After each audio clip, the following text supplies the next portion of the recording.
안녕하세요. 오늘은 2025년 4월에 네이처에 실린 흥미로운 논문 하나를 같이 읽어볼게요. 우리 모두에게 직접 닿아 있는 주제예요. 바로 사람 DNA에 매 세대 얼마나 많은 새로운 돌연변이가 생기느냐 하는 이야기입니다. 결론부터 말씀드리면요. 우리가 그동안 알고 있던 숫자가 2배 이상 너무 적게 추정돼 있었어요. 왜 그랬는지, 그리고 진짜 숫자가 얼마인지 차근차근 풀어볼게요. 먼저 이 연구가 왜 특별한지부터 이야기를 해볼게요. 우리 DNA는 부모에서 자식으로 그대로 복사되어 전달될 것 같지만 사실은 그렇지 않아요. 매 세대마다 부모 어느 쪽에도 없었던 새로운 돌연변이, 이른바 디노보 돌연변이가 끼어들어요. 정자나 난자가 만들어지는 과정에서 DNA가 복제되는데 그때 아주 작은 오류들이 끊임없이 발생하거든요. 그래서 이 세 변이들이 누군가에겐 유전 질환의 시작이 되기도 하고 아주 길게 보면은 인류 진화의 원동력이 되기도 합니다. 그래서 인간 유전체 연구에서 이 디노보 돌연변이의 양과 패턴을 정확히 아는 건 굉장히 중요한 일이에요. 그런데 지금까지의 추정은 한 세대당 60에서 70개 정도였어요. 이 숫자는 10년 넘게 거의 표준으로 쓰여왔습니다. 문제는 이 숫자가 사실 게놈의 절반 정도만 본 결과였다는 거예요. 우리 DNA에는 같은 서열이 수백 수천 번 반복되는 영역이 굉장히 많거든요. 염색체의 가운데 부분인 중심체, 끝부분인 텔로미어, 또 Y염색체의 상당 부분, 이런 곳들은 너무 비슷한 서열이 길게 늘어서 있어서 짧은 DNA 조각으로 읽으면은 어디가 어딘지 구분이 안 됐어요. 그래서 그동안의 변이 분석에서 통째로 빠져 있었던 거죠. 그렇다면은 이 연구팀은 어떤 질문을 던졌을까요? 이 논문의 저자들은 그래서 굉장히 단순하지만 답하기 어려운 질문을 던졌어요. 우리 게놈을 정말 끝에서 끝까지 한 글자도 빼지 않고 다 본다면 한 세대에 새로 생기는 돌연변이는 정확히 몇 개일까? 그리고 그 변이들은 어디에서, 누구로부터 어떻게 생기는 걸까? 이 질문에 답하기 위해 연구팀은 사실상 지금 인간 유전학에서 동원할 수 있는 거의 모든 기술을 한 가족에게 쏟아부었습니다. 이제 이들이 어떻게 답을 찾았는지 봅시다. 연구팀이 분석한 가족은 CPH14-63이라고 불리는 미국의 한 대가족이에요. 4세대에 걸쳐 38명의 구성원이 모두 시퀀싱에 참여했습니다. 1세대 증조 부모부터 시작해서 2세대 부모, 3세대 자녀들 10명, 그리고 4세대 손주 12명까지요.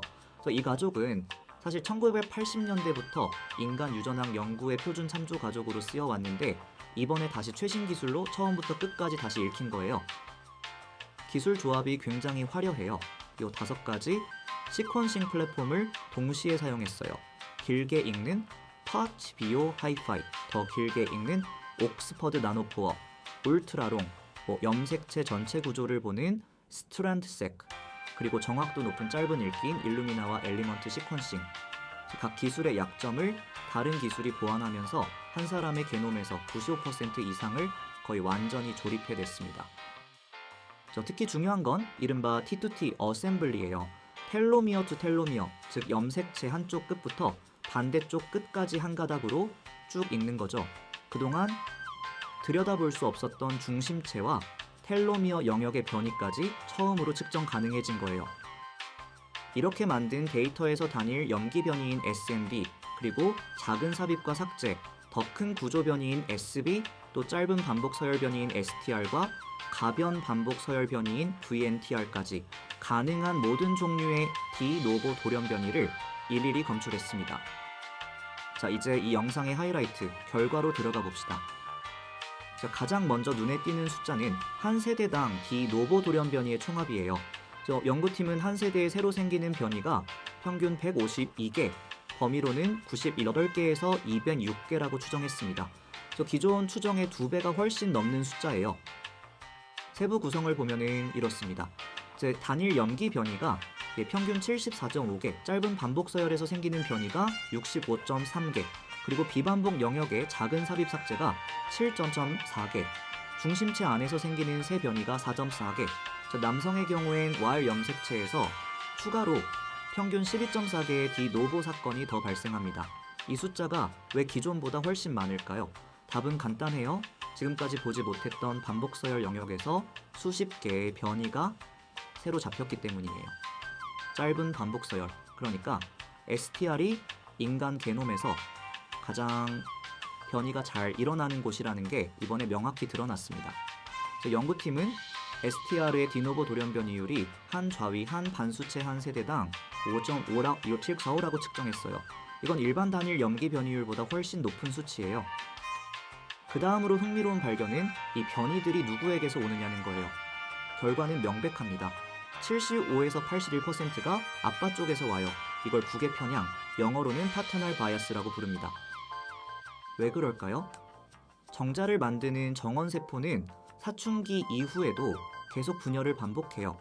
한 남성이 평생 동안 정자세포에서 일어나는 분열 횟수는 수백 번이 넘습니다. 반면 여성의 난자는 출생 전에 거의 모든 세포가 만들어지고 그 이후엔 분열을 멈춰요. 그리고 DNA 복제가 일어날 때마다 오류가 생길 수 있으니 분열이 많은 쪽에서 변이가 더 많이 발생하는 거예요. 그래서 아빠의 나이가 많을수록 자녀에게 전달되는 디노보 변이가 통계적으로 유의하게 늘어납니다. 이번 연구에서도 부계의 연령이 1년 늘어날 때마다 디노보 SNB가 약 1.45개씩 더해지는 것으로 확인됐어요. 또 한 가지 의외의 결과가 있어요. 변이의 16%는 부모 어느 쪽 게놈에도 없습니다. 이건 부모로부터 물려받은 게 아니라 수정이 일어난 직후 초기 배아 단계에서 새로 생긴 변이라는 뜻이에요. 이른바 후수정성 돌연변이, 즉 PGM이라고 부릅니다. 그래서 수정란이 분열을 시작한 첫 몇 번의 세포 분열에서 일어난 사고들이죠. 이 비율이 6에서 10% 정도로 알려져 있었는데 이번 연구에서 정확하게 19%라는 더 높은 수치가 잡혔어요. 그만큼 사람 초기 발생이 생각보다 변이에 취약하다는 의미입니다. 마지막으로 하나 더, 게놈의 영역에 따라 변이율이 무려 10배까지 차이가 났어요. 가장 변이율이 높은 곳은 어디였을까요? 바로 염색체 가운데 부분인 중심체였습니다. 중심체는 수백 개의 알파, 세틀라이트라는 반복 서열로 이루어져 있는데 여기서의 디노보 SNB 발생률은 일반 영역액이 약 4.2배에서 5배에 달했어요.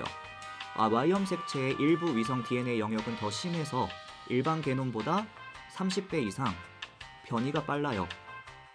그럼 이 발견들이 우리에게 어떤 의미를 가질까요? 첫 번째는 유전 질환 진단의 정밀도가 한 단계 높아진다는 점이에요.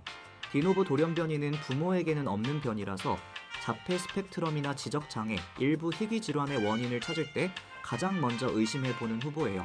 그동안 보지 못했던 영역, 특히 반복 서열 안에서도 디노보 변이를 정확히 짚어낼 수 있게 됐다는 건 진단되지 않던 환자들의 원인을 새로 찾을 수 있다는 뜻입니다. 두 번째는 인류 진화 연구에 새로운 기준점이 생겼다라는 거예요. 인류가 언제 갈라졌는지, 어느 집단이 어디에서 왔는지 같은 질문은 모두 이 디노보 변이율을 시계처럼 사용해 계산해요. 이번 연구로 그 시계가 좀 더 정확해진 거죠. 또 게놈 영역마다 변이 속도가 다르다는 사실은 분야별로 다른 시계를 써야 한다는 새로운 패러다임을 제시합니다. 세 번째는 데이터 자체의 가치예요. 이 4세대 가족 28명의 게놈 데이터는 앞으로 인간 유전체 연구에서 진실 데이터, 영어로 truth set이라고 불리는 표준 참조가 될 거예요. 새로운 시퀀싱 알고리즘이나 분석 방법을 검증할 때 이 가족의 데이터로 정확도를 평가하게 되는 거죠. 물론 이 연구에도 한계는 있습니다. 가장 큰 한계는 결국 한 가족만 본 결과라는 점이에요. 8명이라고는 해도 모두 같은 혈통이고 다른 인종이나 다른 인구 집단에서도 같은 결과가 나올지는 아직 알 수 없습니다. 디노보 변이율은 부모의 나이, 환경, 유전적 배경에 따라 달라질 수 있거든요. 더 많은 가족, 더 다양한 인구를 같은 정밀도로 분석하는 게 다음 과제입니다. 또 하나, 이번 연구에서도 에이크로센트릭 염색체라고 불리는 13번, 14번, 15번, 11번, 22번 염색체의 짧은 팔 부분은 여전히 완벽하게 분석하지 못했어요. 이쪽은 반복 서열이 더 심하고 염색체 간 재조합도 자주 일어나서 가장 까다로운 영역으로 남아 있습니다. 호모폴리머, 그러니까 같은 염기가 길게 반복되는 구간 역시 여전히 정확도 측정이 어려워요. 시퀀싱 기술이 더 발전해야 풀 수 있는 영역이죠. 그래도 이번 논문이 보여준 건 분명합니다. 단일 시퀀싱 기술로는 인간 게놈의 변이를 완전히 측정할 수 없다는 것, 그리고 여러 기술을 조합한 다중 플랫폼 접근법과 즉 다세대 가족 데이터가 결합될 때 비로소 진짜 그림이 드러난다라는 것. 비슷한 다세대 가족 분석이 다른 인구 집단에서도 진행되고 있어서 앞으로 몇 년 안에 인간 변이의 전 세계적인 지도가 훨씬 더 정밀해질 거예요. 오늘 정리해본 핵심을 한 번 더 말씀드리면요.